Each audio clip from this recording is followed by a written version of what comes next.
नमस्कार विद्यार्थी मित्रांनो, स्वागत आहे आपल्या यूट्यूब चॅनल ज्याचं नाव आहे मोहित मोटिवेटेड एक्झाम चॅनल। आज आपण बघणार आहोत शिक्षक भरतीबद्दल आलेली एक नवीन अपडेट। ती अपडेट कोणती आहे चला मग सुरुवात करूया व्हिडिओला। अपडेट अशी आहे, आश्रमशाळेतील 2013 पूर्वीच्या शिक्षकांना TET परीक्षेतून सूट द्या। राज्यातील आदिवासी विकास विभागाच्या नियंत्रणाखाली कार्यरत असलेल्या अनुदानित आश्रमशाळांमधील प्राथमिक शिक्षकांसाठी महाराष्ट्र शासनाने एक महत्त्वपूर्ण आणि दूरगामी परिणाम करणारा निर्णय घेतला आहे।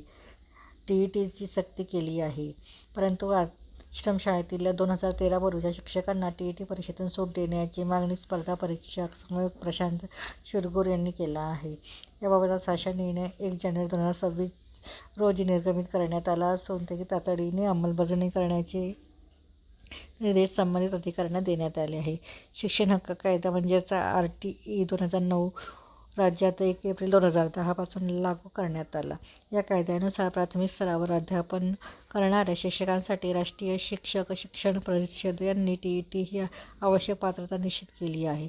या पार्श्वभूमीवर सर्वोच्च न्यायालयाने दिलेल्या स्पष्ट निर्देशानुसार आता अशा शिक्षकांना TET उत्तीर्ण होणे बंधनकारक केले आहे, परंतु 2013 पूर्वीच्या शिक्षकांना TET परीक्षेतून वगळण्याची मागणी केली जात आहे।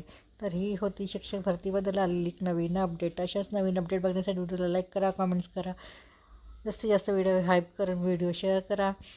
त्याचबरोबर व्हिडिओला जर नवीन असाल तर चॅनलला सबस्क्राईब करायला विसरू नका।